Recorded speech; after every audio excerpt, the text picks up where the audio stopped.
Diablo Immortal is set up in a way that when you spend money, it doesn't really lose its value. And because of that, it's very difficult for them to continually add new content coming into the game that is going to be monetized or goalpost moving. Once you've spent your money, you will always have the value that money has been spent because they do not devalue things like resonance going into the future. It is a percentage-based thing based upon attributes, and combat rating is really what dictates access to new content. I'm going to break down this and explain not only why me personally am done spending money in this game, but why I really don't need to spend any money, as well as comparing it to some other mobile games in the industry. I want to talk about why I'm done spending money in Diablo Immortal. First and foremost, people know that what I wanted was my tier 2 wings. I don't have tons of money, and I am in fact going to TwitchCon in October, and I'm going to be purchasing my tickets and hotels and stuff this weekend, and that's going to take a good chunk of money. And I'm also building out my Sprinter van, which is going to take a good amount of money and stuff too. So the reality is your boy's not going to be putting money into this game anymore for a while, except for the cosmetics. But that made me think, do I actually need to put money into this game at all once you've purchased what you have?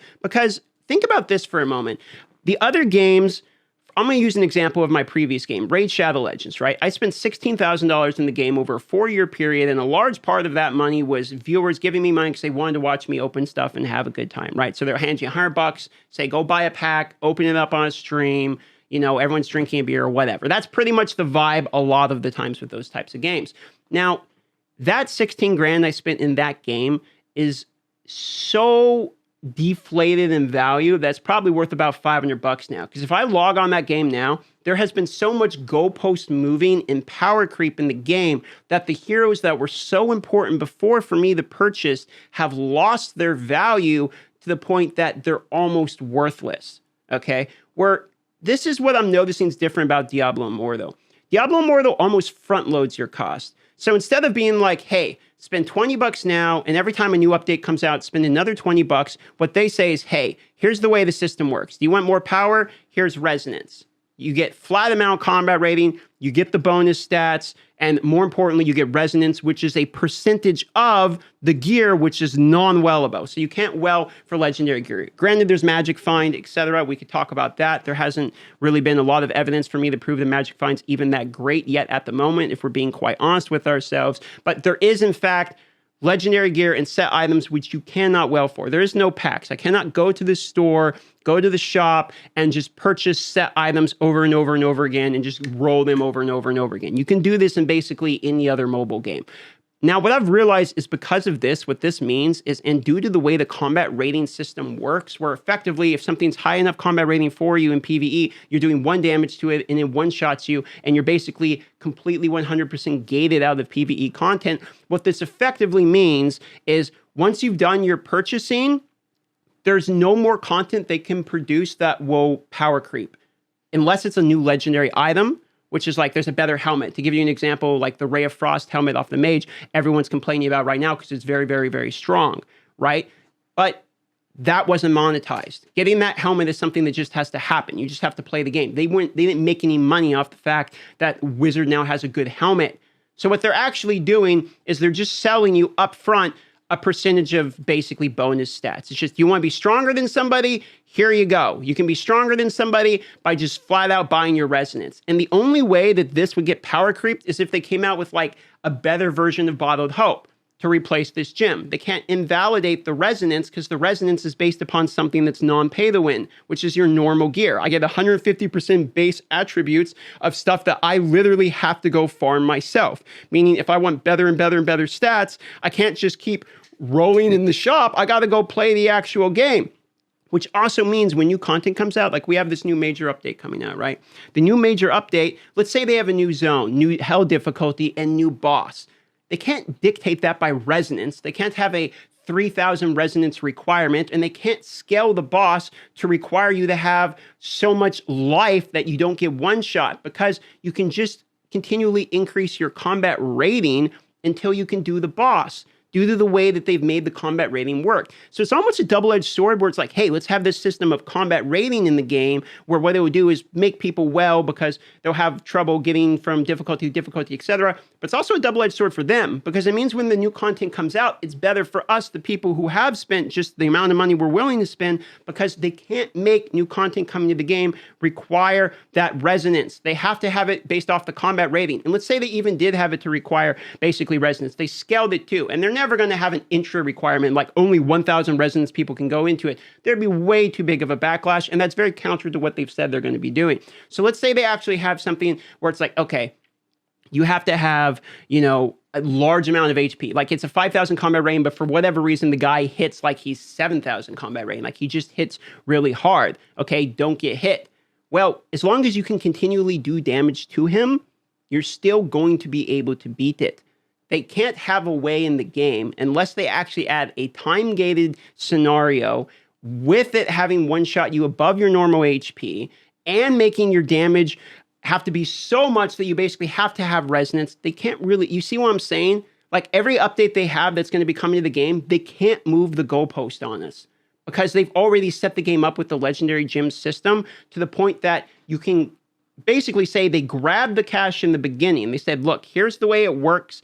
Pay your fee up front. It's almost like a lifetime membership fee. Like I paid $3,350 and now I get 150% base attributes because I have 3,000 resonance and I get my wings and I get the cosmetics and all that associated with it. But those stats are always going to stay there. I will always have that bonus stat. They cannot invalidate the fact that I will have bonus stats. And they also can't change the way the stats work on the gear without completely changing free-to-play potential entirely. If they nerfed the base attributes in order to make resonance worse so you had to buy more of it, it would completely make the game unplayable at all levels, you see. So they can't do it. They're locked into a way where they almost can't move the goalpost on you in order to monetize further, which when I realized this actually made me feel a lot better because I've played tons of games where my time, effort, money, thought process, all of that gets thrown out the window the second a new update comes and just power creeps everything right out of the dust. Now, you could argue that power creeps the new difficulties. Like if you go from Hell 4 to Hell 5,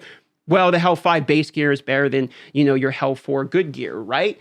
Well, yeah, maybe so, but none of that requires anything about pay to win. That is the way difficulty in the combat rating system works. And if there's a pretty good combat rating jump between the difficulties, they cannot make it where the combat rating jump is large enough that it's impossible for a free-to-play person to get there. They can't do it. If they did it, they would have to decide how much money it would cost because we know there's flat amounts of combat rating for each gem. Like if we look at the gem, right? And this is the reason I don't think they can do this. If you look at it, I get, for my very best gem, rank 7, 5-star, right? 168 combat rating. For this rank 4, 4-star one, 88 combat rating. Let's say that they made like a Hell 6 difficulty, and if you completely maxed out Hell 5, you were still 245 combat rating short of being able to even do damage to Hell 6. For instance, if they did that, that's the way they power creeped it, then everyone could do the math and see exactly how much money they're expecting everyone to spend just to be able to get to the next amount. It would basically be an entry fee ticket that we can mathematically figure out no problem. They can't really do this. They put themselves in the corner of having to produce content into the game without it being goalpost moving, over monetized gameplay, which in a weird way is almost the most honest version of pay to win, where it's like, hey, here's the way it works. If you want X percentage of power stronger, buy it. That's your lifetime fee. And now I have 3,000 resonance forever on all new content. That's just the way it works. You want to be stronger? Here you go. It's blatantly pay to win. Blatantly, you're this much percentage stronger than other people. There it is. And then all other content, they just make the game like they're making a game. And then they just have this, do you want to be a VIP? Do you want to be entry ticket? Like, do you want to sit in the box seats? Do you want to sit in the front? Like, you get what I'm saying?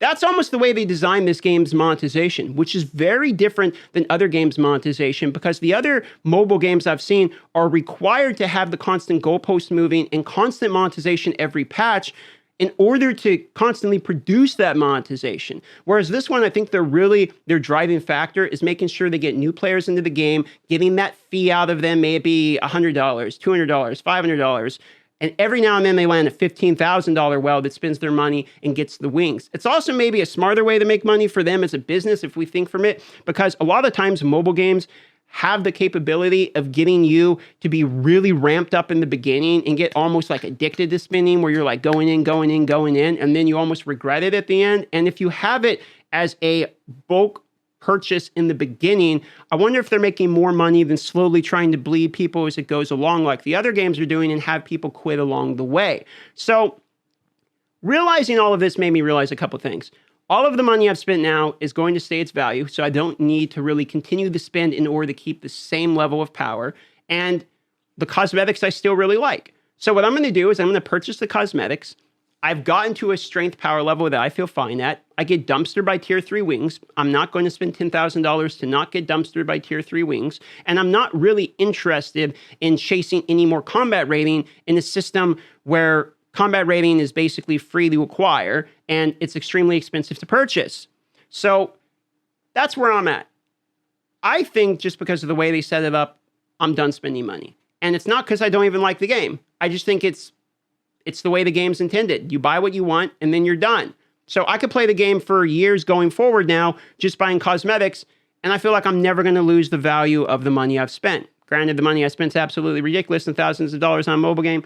It's still a meme, and we all know that. But what's interesting is the way that they've positioned the monetization plan without really monetizing goalpost moving and power creep, which honestly is what brings the most complaints out of people I've seen in mobile games. So I'm kind of excited to see this first major update, because I'm really curious whether or not I'm correct. And this first major update is going to be a way to prove me wrong. If this first major update comes with way more legendary gems, and all these new legendary gems are way stronger than the ones we've had before, then we're going to know I'm wrong. Especially if some of those gems are like some super gem that gives you even more combat rating, then we're going to know that there's something weird going on. It's probably time to panic.